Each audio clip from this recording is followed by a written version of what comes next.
Hey guys, welcome to the Rideshare Show. I'm Mike Dean and back with Jermaine Ellis. And check it out, we've got some special guests here with us today. Guys, introduce yourself. Mike, Joel. Not each other, yourselves. Well, he started, right? No, so hey, my name's Mike Rivera, and I am here with this knucklehead who is... Yeah, I'm Joel Souza. Nice to meet you guys. So check it out. We have a pretty interesting segment today, or rather episode. Welcome to episode 6, by the way. So today we're going to talk about, with our special guest, entrepreneurship outside of rideshare. So hopefully we can inspire, encourage you guys just to share some light about, thinking outside the box, or rather, I still like to say without the box. There you go. Yeah. Without that. Let's get rid of the damn box. Get rid of the box. Well, also we're talking about segment 2 of episode 6. Uber takes cash, and what the heck that's all about. Did you guys hear about that? Yeah, that's crazy. Uber's taking cash now. Make sure you have singles. We'll talk about get some change, nickels, dimes, and quarters, peeps. It's gonna get deep. And we're gonna talk about bloggers and YouTubers. Oh, really? So we'll be talking about some folks kind of in the rideshare industry that talks about, yaps about, blogs about, YouTubes about. And there's only one official vlogger that actually does. We'll talk about that later. All right, so guys, thanks for joining us. You're our first guest. We really appreciate it. Wow, thank you so much. This is a big honor. It's really awesome. Finally, we got some peeps in the industry, and these guys. I've been in touch with Mike. I've met Joel. We're always kicking it. We're always talking about entrepreneurship in general.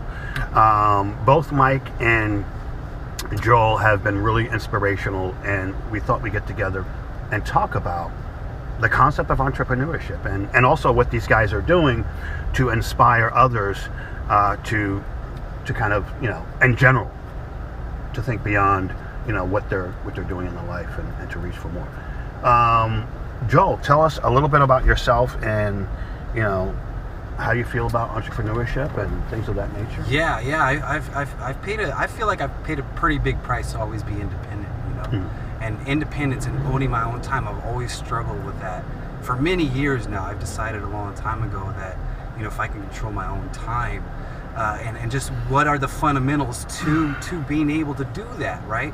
And so it takes time, And I've been on this path for a long time, started a few businesses, and I feel like I finally found a good mix, and just we're here to share with anybody who's in that, where they need to take care of short-term costs and they want to step up and out or just get more, right? Like you said, everybody's got to pay a bill, right? So there's nothing wrong with going to work, of course, doing your 9 to 5, or what is it, 8 to 12, or is it 8 to 12? It's 4 to 12. 4 to 12. Or your lobster shift, which is 11 to 7 or something like that. I used to work a lobster shift. I think we all in fact, some of us are still graveyard lobster. We're still a lot of drivers are working the graveyard shift. Yeah. They're driving from 11 till 6 in the morning, 7, and then they're crashing or taking care of family and doing stuff like that. So, but I'm just curious. So, what you guys think about, drivers in the rideshare industry have been kind of coined entrepreneurs. Yeah. I mean, do you think that, we are independent contractors, but do you think that actually fits that we're entrepreneurs? Yeah, that sounds like a yes and no almost. That's a great question. Yeah, go ahead. If I may take that one. Yeah. So real quick before I told you guys, Mike Rivera, introduced myself earlier. I am a rideshare driver now. I am part-time, full-time, on whatever time I need to be based on that week because I use this. And that segues right into what we're talking about, which is, are drivers really entrepreneurs? Well, like anything, I believe some of them really truly are already realizing it or fighting like hell to realize it. And then I believe that there are a lot of them who are in another class, and that's pretty wide. A lot of people are doing something because it's a little bit better or it's whatever it is. But the reality is that if you can work this and your goal is to realize being a successful entrepreneur, which is really that's when you're really an entrepreneur. It's kind of like trying to become an actor. You're not really an actor until you've consistently done it, and quite frankly, been able to feed yourself and take care of your life from said venture, whether it's acting, this, that, whatever it is. So I do fundamentally believe that drivers can be entrepreneurs, but there's a lot of steps to that, and you guys touch on a lot of that. We talk about referrals, we talk about low-hanging fruit as far as money in the industry. Looking beyond getting in the car and driving for fares. Right, like, because even within the same industry, for rideshare, we have, this little funnel of money that can be generated, and that right there can already spur your entrepreneurial necessities or inclinations that you might have had and you've never really acted on.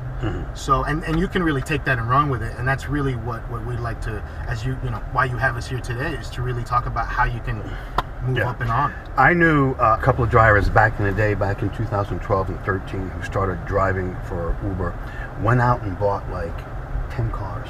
Right. Like they had a couple of town cars, they had a couple of SUVs, and mostly they had a few. One particular guy, he had like 6 Priuses, 6 Priuses, and he was subbing those out to drivers who couldn't afford their own car, didn't have access to cash for a car. Of course, now we got Ahrix, lease exchange program, which probably Uber said, "Hey, let's tap into this." Funnel, right? Yeah, that's our income funnel channel, whatever. And the guy did fairly well. He made a lot of money in a short amount of time, but then things changed rapidly. And he bought a house, probably spent a lot of money.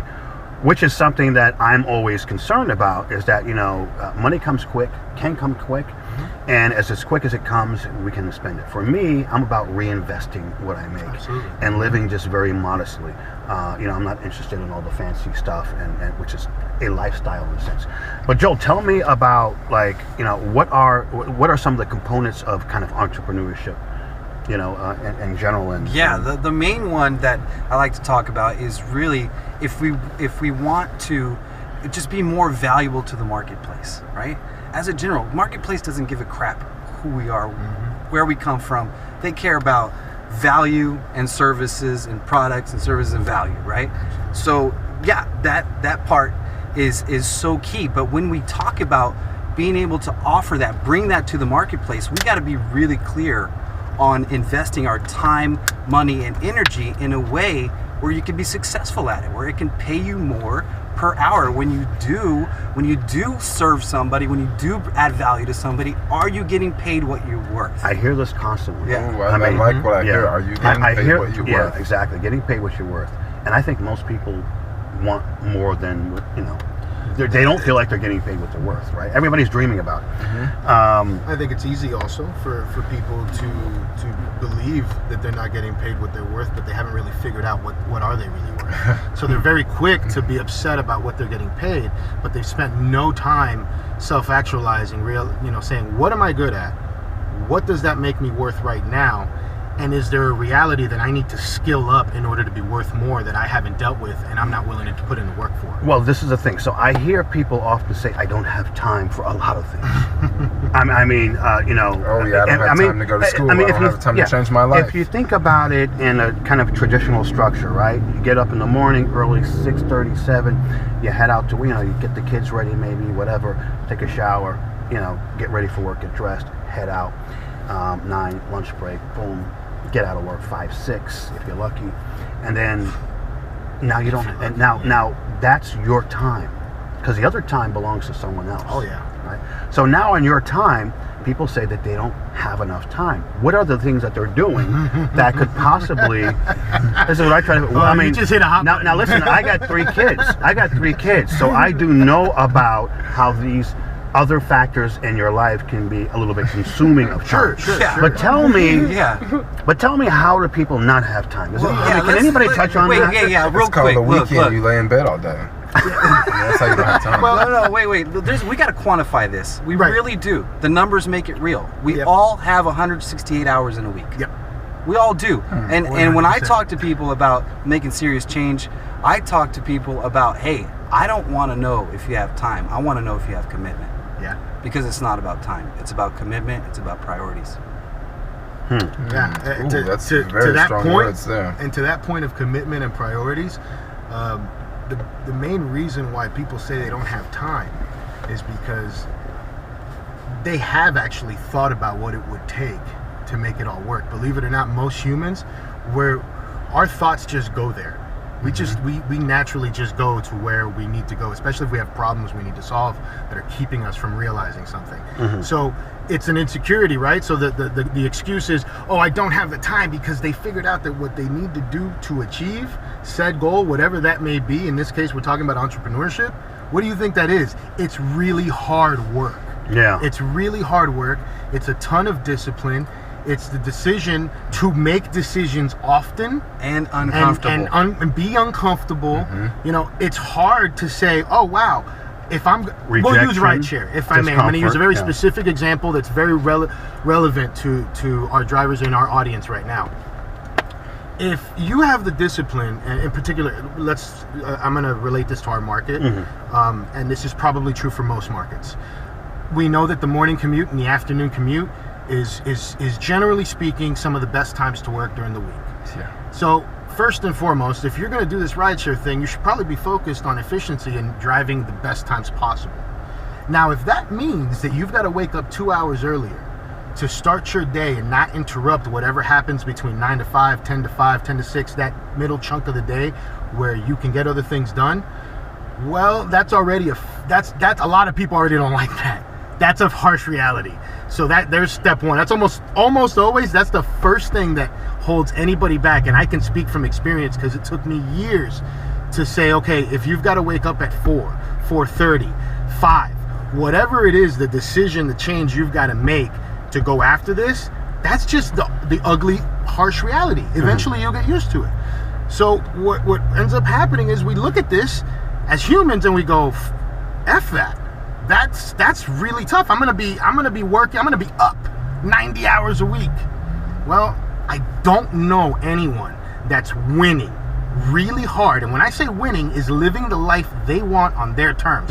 I'm not talking about being a billionaire or a millionaire.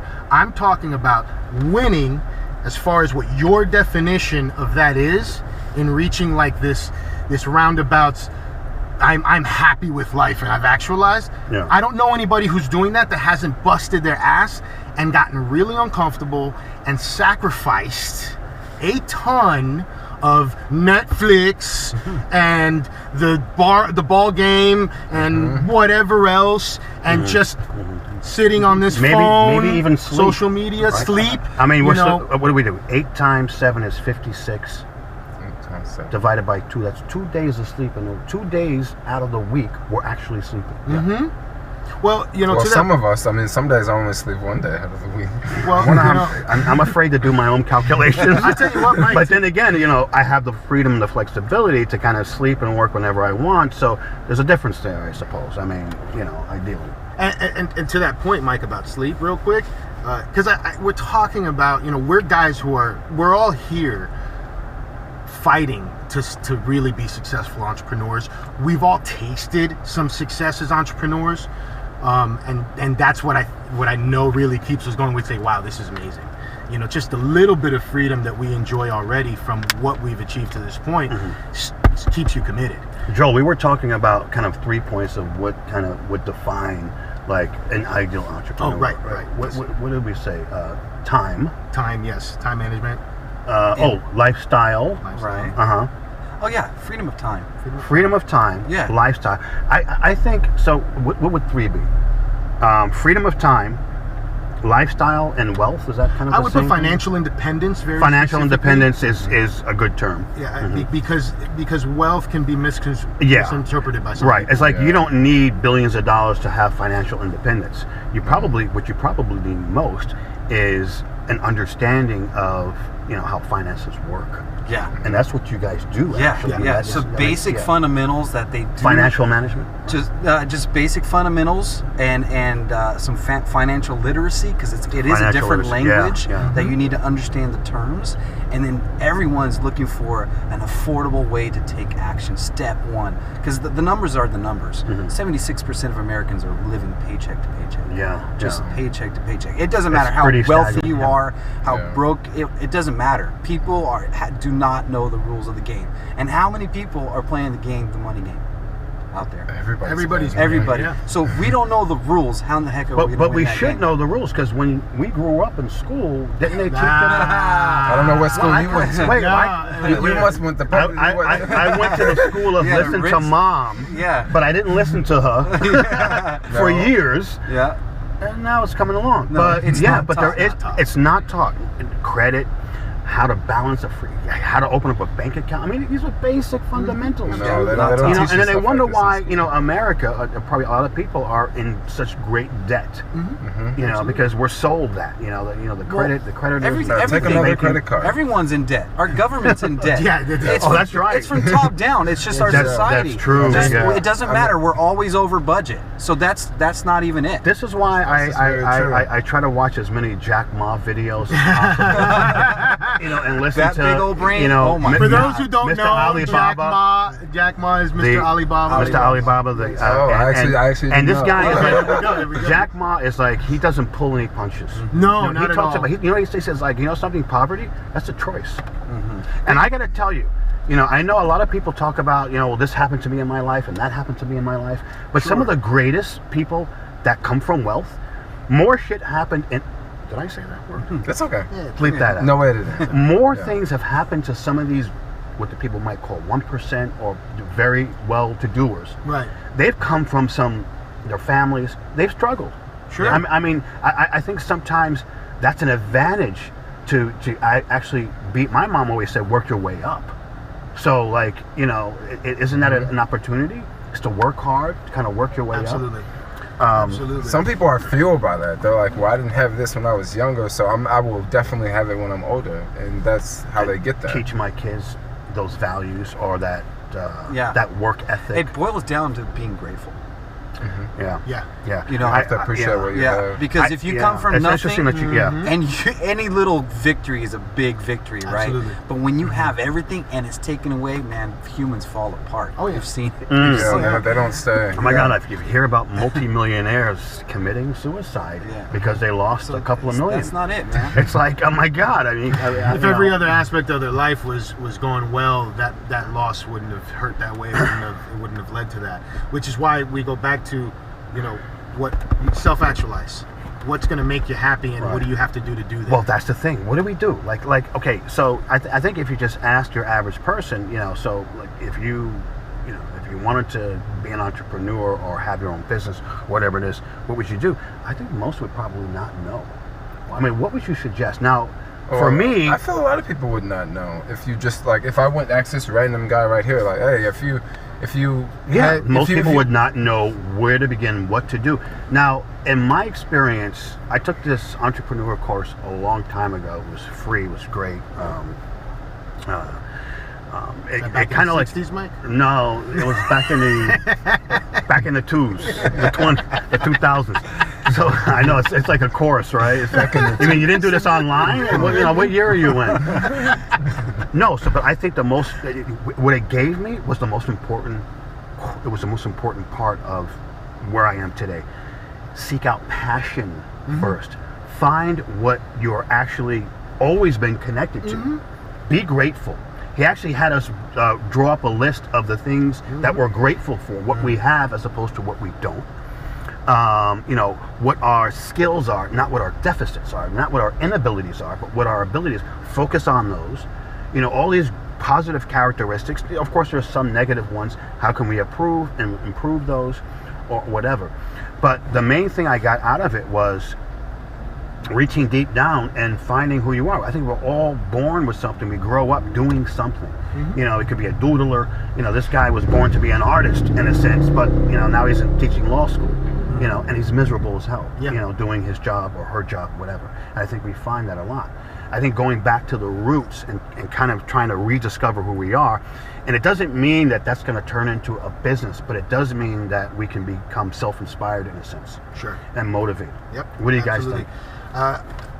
To that point, I think that the reason why you find so many people that are doing well and unhappy is because we've turned into a money chasing society as opposed to a passion chasing society. Yes, passion. I agree. I'm going to give you an example. I don't have any data to support this, but it's just a very strong opinion based on years of observation.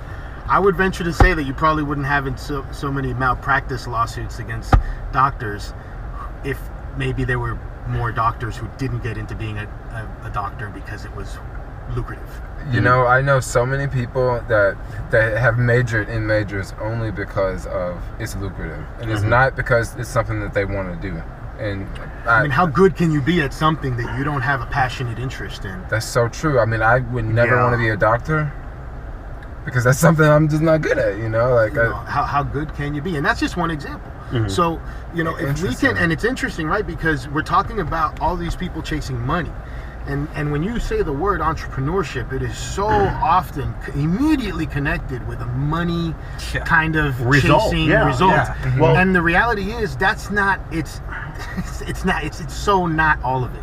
It is one sliver, and it's an important sliver. It's actually what happens. It's the effect. It's the result of the effect of you. Exactly. It's when you go for something that makes you feel good, and you're building, you know, a sense of actualization. And we need that passion to get you through all the bullshit we're going to go through. PS. So you need it. You need it. I mean, Steve Jobs, he talks about that. Yeah. You need the passion because it's going to get you through. Right. And then on top of that, it's going to drive you. Yeah. And right now, authenticity is at such a high demand right now. So whatever we're offering as entrepreneurs, we better believe in it 100%. Right. 100%. Because whoever believes in it and actually can show the value that they're consuming, using whatever that service or product is, you can actually come across to your potential client like, hey, you really know what's up and you really care. And so people need to see that. If it's not there, then I would find something else. They're going to know. Yeah. And I think energy has its own force anyway. It's kind of like using the force, right? Hey, energy, energy speaks for itself. 100%. You know, that energy will bring things into your life. Well, you know, when you're authentic, when you're real, when you're working hard and motivated, I think it's like it's an aura, it's a thing, and it's like a magnet. You know what I mean? Well, there's something about it's about this energy and about going after it. You know, you talk about what does it take? What's the first, second? What steps? Like if you're sitting at home right now, and you're like, I need to go right now and make a decision that puts me on the path to realizing how I will be an entrepreneur.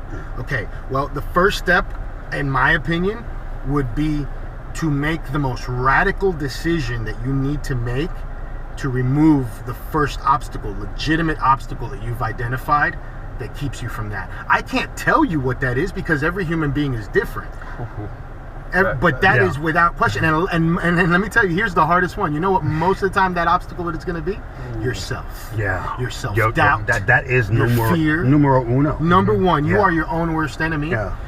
But you can also be your biggest fan, your biggest supporter, and you have to be, because when nobody believes in you, and let me tell you, when you decide that you're going to go outside the 9-to-5 box, the naysayers are there. Oh yeah, they're waiting. Shoot they're like, woo-hoo. Well, here's the thing: is that, you know, without risk there is no success, or no reward. Without risk, there's no reward. And what is the other one? That's very true. Well, you know, you could say go big or go home. I mean, there's a reality that it's really true. You're living this life one time, right?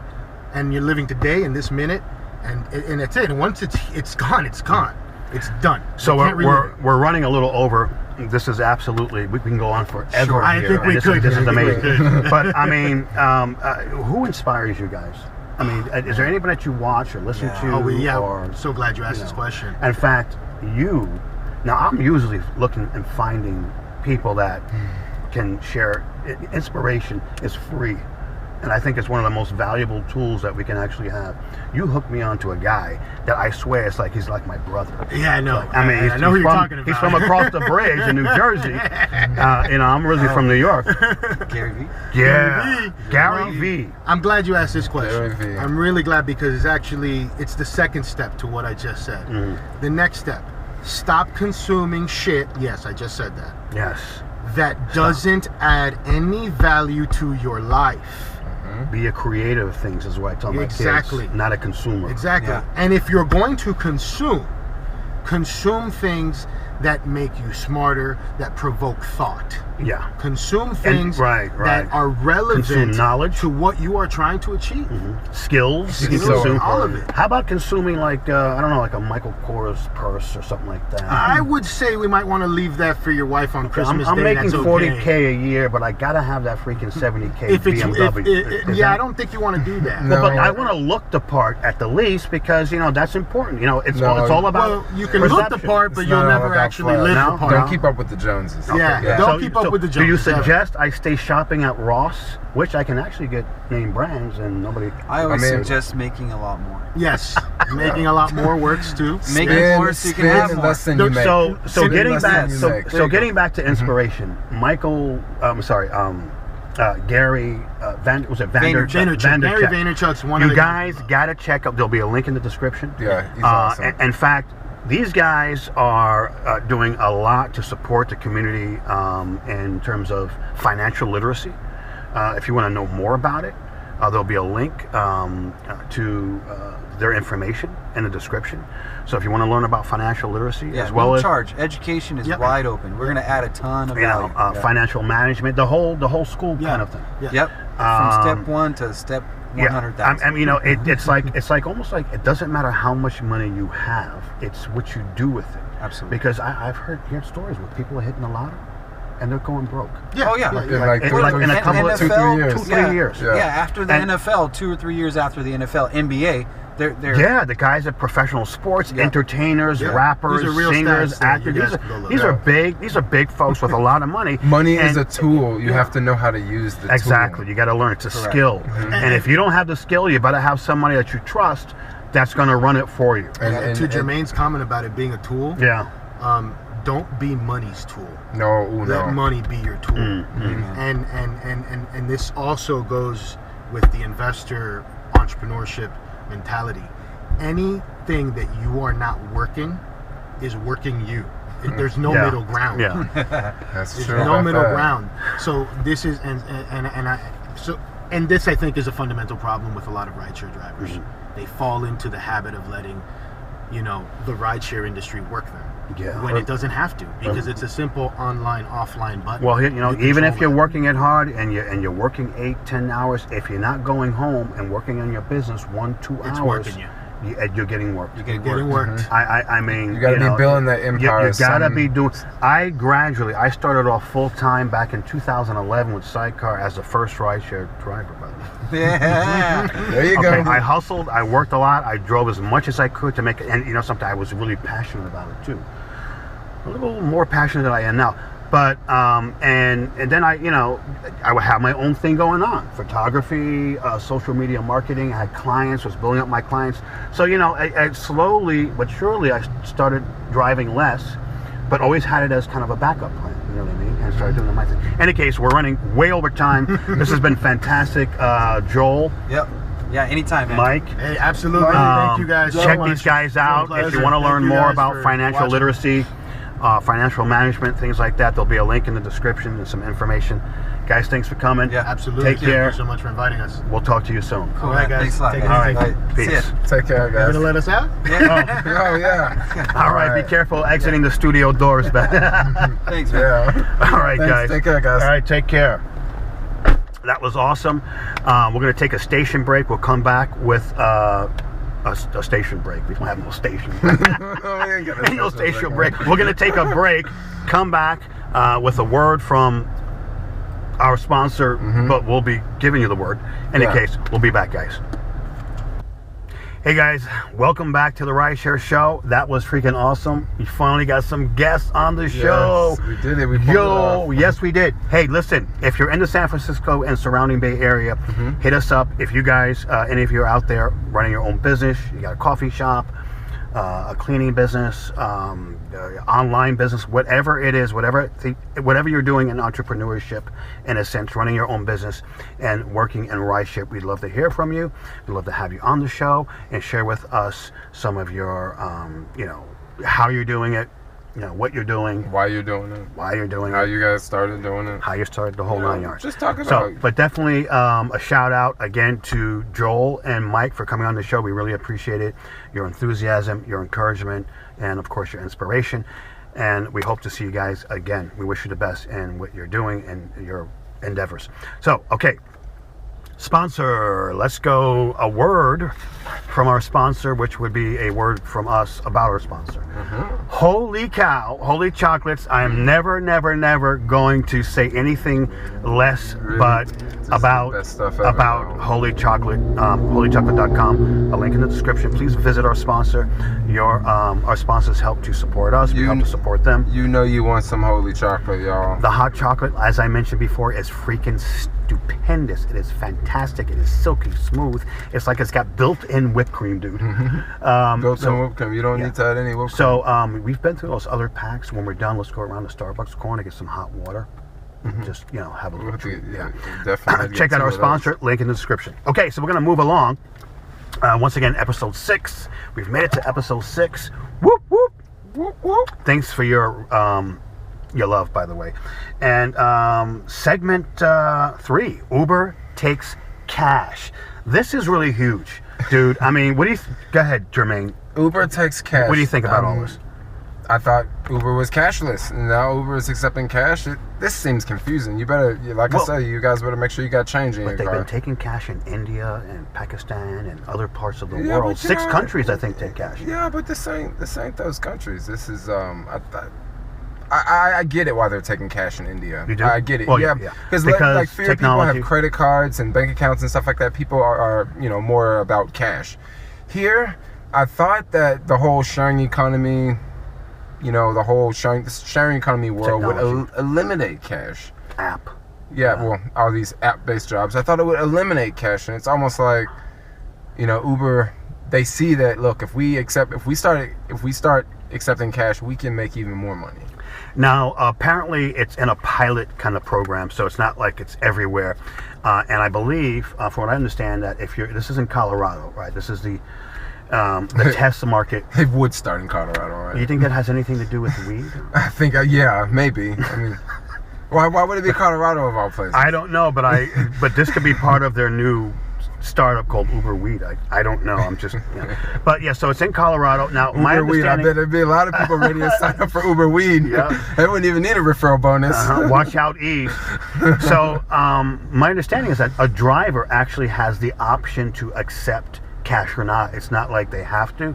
It is an option. So is it like something in the app where you it's accept an no on and cash? off. Yes, exactly. So what would happen if I accept cash? Would they automatically deduct it out of my earnings, or what if the person said they pay me $6 but they only paid me $4.50? I can see a lot of red tape going on with this cash thing. Yeah, well, I thankfully most of the red tape is going to come from us not being too informed about it, because I didn't do much research, but I do have an article here. Let's just go through it real quick. Ride-sharing giant Uber will test a new technology in Colorado Springs: cash payments. How is cash a new technology? In any case, for Uber it is. So that's how it works. So drivers will start accepting cash January 17th from riders who still must use the smartphone application and seek a ride, and will get any change as a credit to their Uber account. So if they give the driver $20 and let's just say it's a $12 ride, the change will be credited back to the difference. So the driver doesn't actually have to carry any change because the change will be credited. That's interesting. Oh. Okay, so which can be cashed out through online cash service PayPal. They're hooking up with PayPal now. Oh yeah, this is a PayPal combination. So Uber spokeswoman, excuse me, Taylor Patterson, said Tuesday. Well, which of course this is an older article from January. But the system will be gradually rolled out into other cities, she said. Spooky.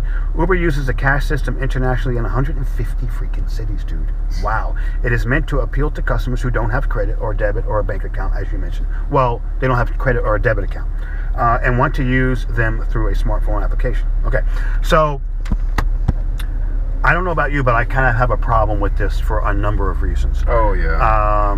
Anything you can think offhand, and would you actually, if it came to San Francisco, would you have the option? Would you choose the option to accept cash?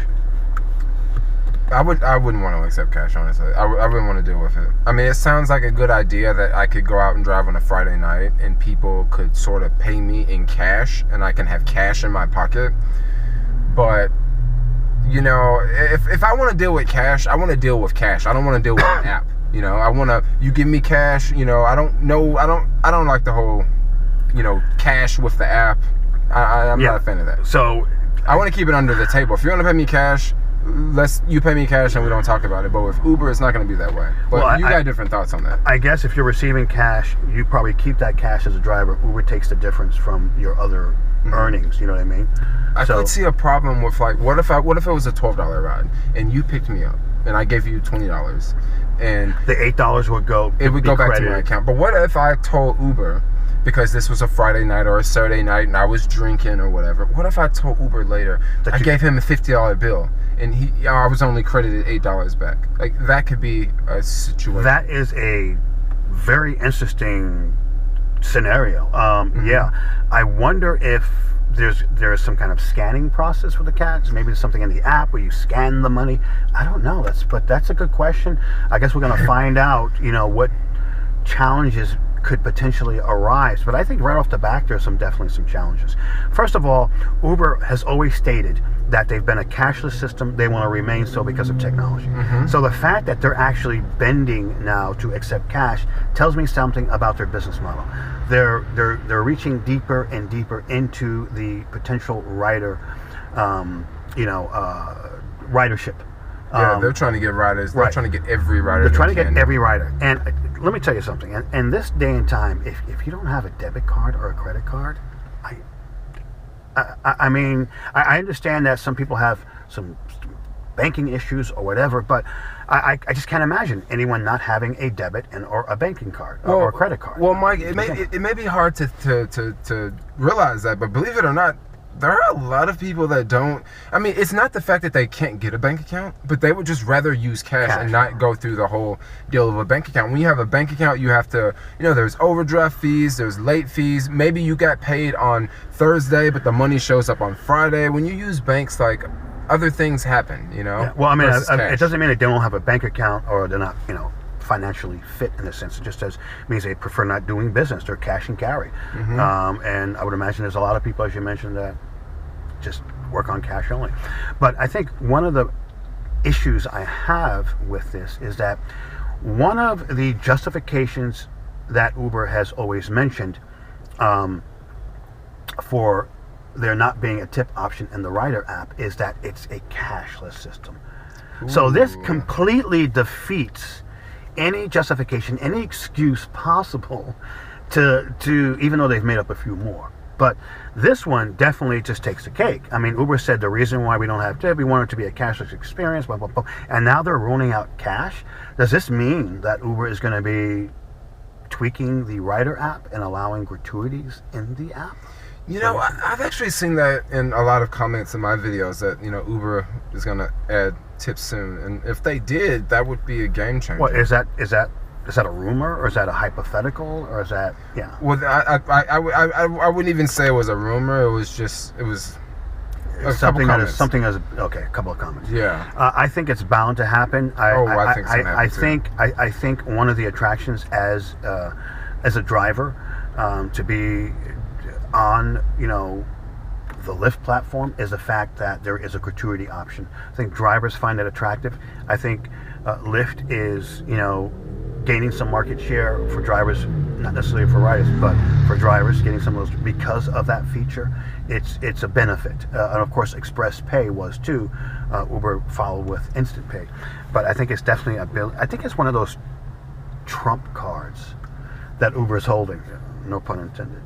Yeah, you know, they can always throw that one out. They can always. It's like they're holding the last card, the final card, you know, as a strategy to say, bang, Uber drivers can now accept gratuities because Uber riders have that option in the app. But you know, that was one of the justifications was it's a cashless system. I'm still thinking about this whole tip thing because if it's a $12 ride and I have $20, okay. and I give you the $20, and if it shows up in the ride that they're going to be credited 8, could you still tip me? Like you would have to have a $20 bill, and you'd have to have singles. Well, maybe the rider, let's say it's a $12 ride, the rider has a 20, and ideally you would give them $8. They would get an $8 credit back in the Uber rider app, right? Mm-hmm. But they wanted to give you the $8 tip. I would imagine the rider would have to indicate they're paying 20, and then the $8 difference would be in your pocket. Yeah, but see, if it's going to go through the app, Uber's going to know it's not 20.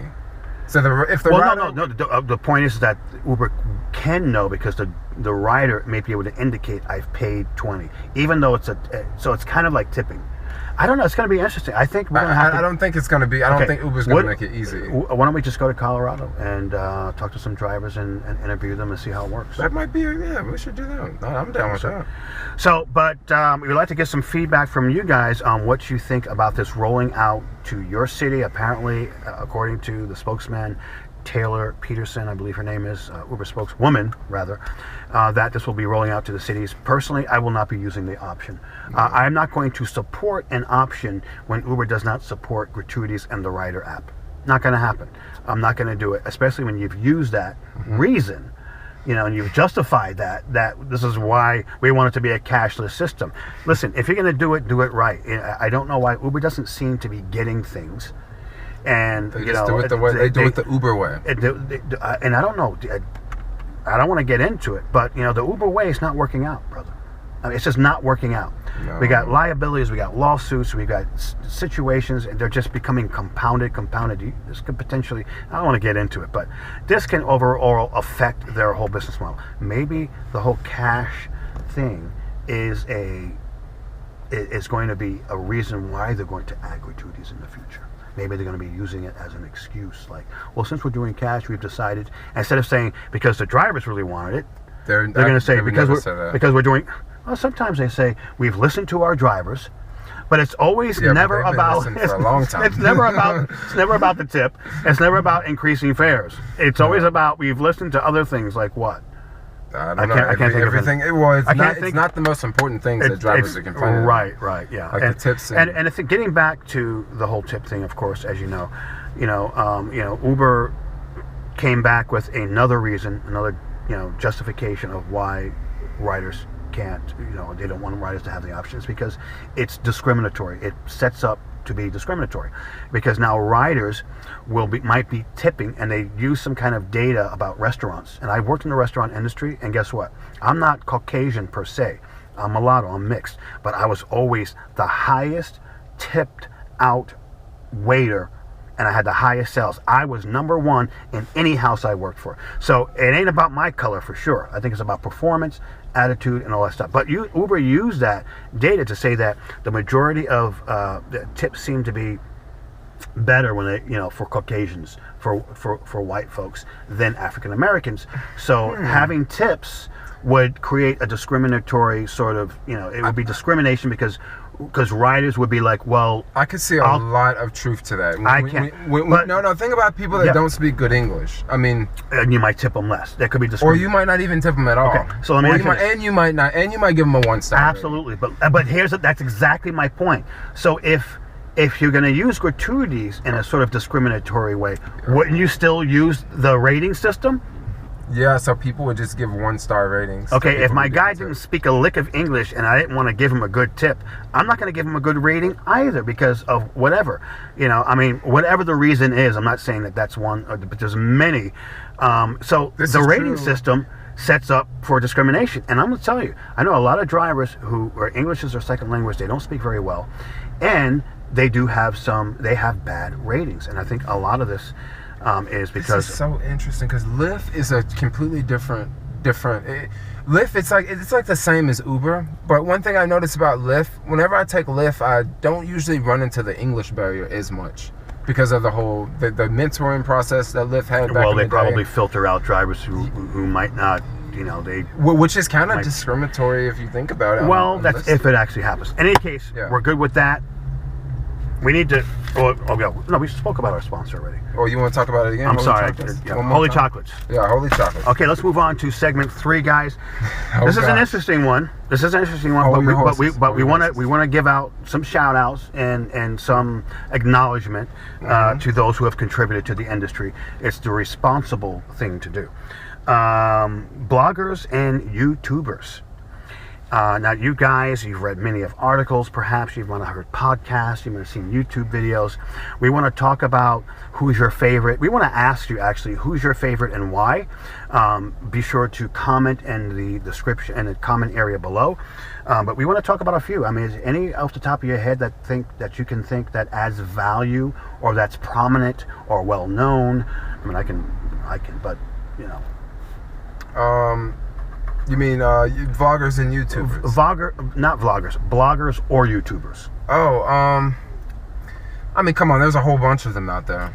Well, I mean, who are those that stand out the most? Let's talk about a little bit about those. And who are those who contribute with good, solid content and information, aside from ourselves, of course. We're not talking about us. Okay. Well, first off, we got Harry Campbell, the Rideshare guy. The Rideshare guy. It's been around since March of 2014, if I'm not mistaken. Harry has the Rideshare guy. Gets a lot of acclimates. He gets a lot of attention from media sources as well as the driver community as well. He's written a ton of articles. A ton of articles. And I think his articles just started off kind of basic, how sign up to become a driver, get a bonus, vehicle regulation, vehicle requirements, driver, some of the basic fundamentals. This information is available just about anywhere. It really doesn't take a genius per se to put it together, but but those who do put the information together can definitely get attention, traffic to their website and stuff like that. So what do you think about the content overall? Well, I feel the Rideshare guy, he provides a lot of good content. But I don't know if his content is from him, because I don't really ever see him I don't really ever see him working. I just read the comment. I just read his articles and his vlogs. But I mean, another YouTuber, Uberman, he makes tons of videos of him picking people up in the car, so I can kind of relate with that a little bit more because I see what he's doing. But I feel that the Rideshare guy, he's a better writer. I don't necessarily know if he works in the industry as much. Well, I mean, I think he started off driving to feel it out. I think he's. I mean, this is nothing uncommon, because you have to focus on the core of your business, which is studying it. Investigating into certain features, how things work, and it takes a lot of time and energy to be a blogger. But there's a big payoff. Those that start their websites, and I've seen many of out there. I've looked through many. I've reviewed many, in a sense, not via video, but I've taken a look. I can see who are some of the better. Writers, in a sense. I think Harry is pretty good. He does a pretty good job in terms of standard information and content, and he's moved into a different direction. Now, there was an opportunity at some point in time where Harry was potentially going to interview me as the first Rideshare driver. We never connected. That never happened. It was interesting. I think that it might have been valuable to him, but he got busy with his stuff. I got busy with mine. In any case, but he's got a lot of valuable content, a lot of good information. But I find that he's also has guest writers. So he's got some. So he's building a team. He's putting together like a media source for information for the Rideshare. Almost like a little Young Turks, almost. Something like that. But they're not doing much live video. Well, he's doing live video, but they're not doing any collaborative video. So I've seen the live video. I think that live video, just Q&As, as opposed to a kind of discussion like what we have here. There's a podcast. And then there's just lots of great content. I like one of his writers, Christopher Perea, who lives here in the San Francisco Bay Area. I kind of gravitate a little bit more towards his style. He's a little bit more free. He's a little bit more. I don't know. What do you think about Christopher? I don't know. I feel that there's more information about Christopher than it is the Rideshare guy. Because I just follow him, Christopher, a little bit different. I don't really know much about the rideshare guy, except his articles. I mean, he's not like he's not a vlogger, or I don't follow him on YouTube or anything, or Instagram. I do follow him on YouTube, but Christopher, I don't know. It's a little bit different. I know a little bit more about Christopher than I do the rideshare guy. Well, he's also a local guy. He's a local guy. He's more familiar with the market. Right, he's more familiar because he's more in the market. He's writing articles that are based on what's kind of more or less happening semi in real time, or how things work, or strategies, or some things that are not so great about Uber, or certain, things that are going on. That stuff's important too. It is, but and I think just overall, there's only so much you can do as the lead writer. You have to build a team. You can't do it and you have to delegate work in order to get as much content out there as possible, whether it's videos and how-tos, or other writing about other things about the article. I mean, you can't be at all. I'm with the Rideshare Report, I'm starting to write articles, and I can tell you, it's been valuable for me. It's definitely has been supporting me, but it's a lot of work. It's a lot of time and energy, especially when you're doing videos on top of that. And then you got your sidekick called the Rideshare Show. Okay, let's move on. Well, definitely want to give Harry a star rating. It's about a 3. Just joking. With all due respect, we've got to acknowledge and give respect where it's due. And I say that Harry's doing a great job on supporting the community. And providing information. We also have, and that Harry is a blogger primarily, and then we have one of our top, apparently, YouTubers that talks about the rideshare industry, Uberman. Oh yeah, yeah. Now you've talked to Uberman, actually. Yeah, I've talked to Uberman a couple times. Uberman's he's definitely the Uber man. Yeah, I mean, doesn't seem to be talking about much, but of anything but Uber. That's it, you know what I mean? Doesn't do Lyft. He's not really talking about other rideshare companies, except he just posted something up on Tried Ride, a new startup. I think it's also markets too. Like, and he live in a different market. He doesn't have Uber Eats, and some of the features. I mean, there's different features that they roll out here versus in other parts of the U.S. So Uberman has over 30,000 subscribers, and believe it or not, in the world of 31 now, actually. 31, congratulations. Yeah. In the world of YouTube, it's really not enough. I mean, it's not. Excuse me, not enough. It's not a lot. Yeah, you need like the 7 figures, like 1 million. Well, it's not what you need. It's really based on the quality of your content. I mean, that's really, for me, that's important. My YouTube videos, and I've seen yours as well. You're focusing on a certain a certain idea, concept, and there's a quality component to it. Uberman has tons of videos. This guy has been around since when? About 2014 as well, doing the Uberman channel. Yeah, he's been around. Yes. How many videos do you think he has? Over 1,000. He's definitely got me beat. Wow, that's hell of a lot. Well, actually, I have like 1,050. But a lot of those are they're private videos, so you can't. Oh, okay. It just says 700 or something. So, but again, it's not about how many videos you have. It's about the quality of the content. And I know a lot of new drivers are looking for information.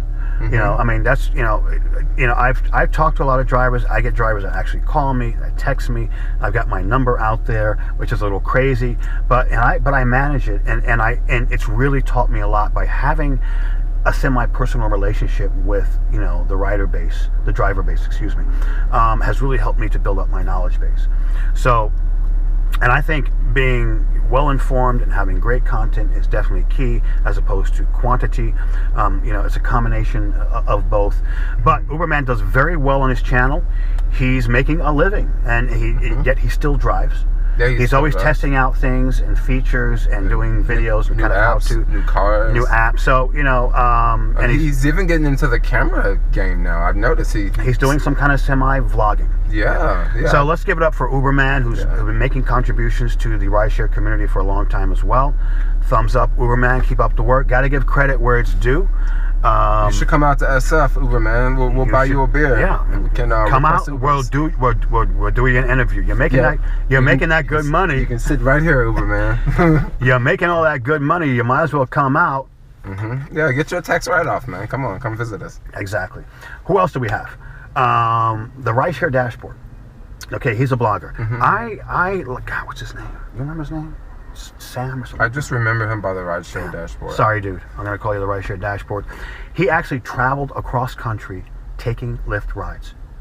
He came from... Was he taking them or was he...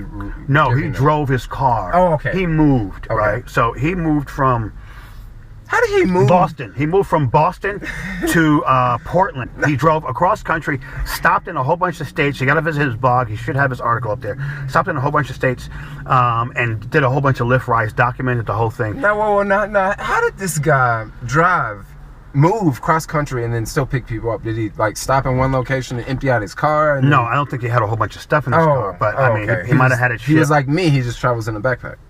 Something like that. He had his camera and all his stuff and his laptop and all that stuff. He might have had a few. Time? I don't know if he made any videos, like kind of. Any videos? I don't know. Oh, I haven't seen. That would have been great. I think I'm gonna have to do that now. But you know, I like the Rideshare dashboard guy. He's got some really great content. You know, it's a little different than you can find some different content on it, and that's the thing, and that's what the reason why we're talking about different bloggers and YouTubers is because don't get stuck on one. Check out as many as possible, but also be careful about the information that you get. Some information is outdated. Some information might have been uploaded like in a YouTube video in a rush, and it might not be true. I've seen that in different videos. Or maybe it. Oh God, sorry. Well, I've just been like, what is he talking about? You know what I mean? Or maybe sometimes it's just really old information, and it's kind of, it seems like it's good, and it's just not. Yeah, so don't take everything for face value is what we're saying, but definitely do your homework. Look into it. Check out if there's a specific subject matter like vehicle car rentals. Look at several different videos or several articles, so you can get a better feel for what's new, what's current. Not everybody is perfect in putting together their content and information, and they might not get every detail right about it. So definitely do your homework. And pay attention to that, and make sure that you get as much quality information. Anybody else? Definitely check out the Rideshare dashboard. What about Casey Neistat? He's a really good. No, you said Rideshare. Yeah, this is Rideshare. Okay, Rideshare. But Casey is a great guy. Those are the three that really stand out aside from myself. Yeah, and aside from you. Jermaine. Now Jermaine here is more of a vlogger as opposed to what the terms are, a blogger or a YouTuber. Okay, you have a whole different. In fact, you're probably the only one that I know of today that has a very, very unique approach to sharing information, because you're about sharing the sharing economy, not necessarily rideshare. But you do a lot of rideshare stuff. Yeah, not just that, and also I don't want my channel just to be rideshare. Like, I sort of want to show you guys what I do. Like, I travel and what I eat and stuff like that. So I wanted to make it more a little like entertaining based. So you can come to my channel and see and learn about the sharing economy, or you can watch me doing really awesome stuff in Thailand. Yeah, well, but it's great because we can see you do stuff live. I mean, you've got your camera with you when you go on deliveries and you're picking up trips, or you're going here. So it's a really interesting perspective. And it's also very time consuming. I mean, I've kind of even thought about attempting to do some kind of vlogging, but so I can't. Not when I'm trying to build up the website and do YouTube videos and stuff like that. How many people email me and say, it's a lot of freaking work. Oh, Jermaine, I just got a YouTube channel and I want to vlog like you. And I'm just like, go right ahead. Come on, beat me. Like, go ahead. But in any case, and then, some of you might know me on the Rideshare Report, my website, theridesharereport.com, as well as the channel, the Rideshare Report. And I do a lot of work. Jermaine, if you ask Jermaine about, like, how long does it take me to do a video sometimes? Much longer than it takes for me to do about 5 videos. Okay, so my workflow is getting a little bit better, but Jermaine knows me, I'm very anal. I'll spend time on a subject matter. I'll make sure I get everything right. I'll practice and everything. And then I have some little, tricks. I've got my phone displayed on, the screen. It's very interactive. I've been able to increase my workflow, and now I can get videos done in the same week. Same day. You got to get on my level. You got to have 2 computers going and an iPad and just edit them all at the same time. Well, I'll teach you. I have I have my workflow. I'm doing other stuff that people will be like, that's too. People ask me, how do you get your phone on your screen, Mike? And I go, it's a secret. I haven't even done that. Any of my videos. But let me tell you, it's not worth it. You have to spend time learning different applications. It's an editing technique and strategy. And you can see my intros on my videos. You know, I do those customized. You know, it's a whole bunch of work. But that's just the way I am. I'm very anal about it. You know, I like things to be, you know, great and wonderful for the viewership as well as the content. And to me, that's more important. It's not how, you know, how many videos I put out. It's the content of the videos. But I definitely want to tell you, look out, because there's going to be at least minimum about 100 videos coming out just for 2017. So, but we've run really over time today, but we've had a great time. It's been awesome. Great subjects. Check out some of these bloggers. We'll have links to their channels in the description, and if there's some other vloggers or YouTubers that we can come up with, you know, that we find valuable, we'll share those guys with you as well. We want to be fair, because this is definitely something. This is what we're doing here as a Rideshare show, is to support you, the driver community, so that you can be informed, educated, and get as much information about as much as possible. You know what I mean? Other than that, be sure to. What do they got to do? They should subscribe to our channel here. Subscribe. And then you should go to each of our channels. Go to our channels as well. And then subscribe to our channels too. And once you go to our channels, make sure you watch every single video from beginning to end, and like, comment, subscribe, and share on every single video. So like, comment, subscribe, and share. Those 4 things, guys. You know, thanks for your feedback. We really appreciate it. We're humble. We hope you enjoyed the show. We do apologize for running overtime today. Oh yeah. Even though you probably already figured out we've run overtime is long enough. But in any case, that's what the show is all about, is give you nice, you know, thorough content as much as possible. All right, we're out. This is Mike Dean with the Rideshare Show, also from the Rideshare Report. Yo, it's Jermaine Ellis with Jermaine Ellis Vlogs. Peace. Remember who loves you. Peace. What's your thing, brother? Another day, another dollar. It's your boy Jermaine. There you go. We're out.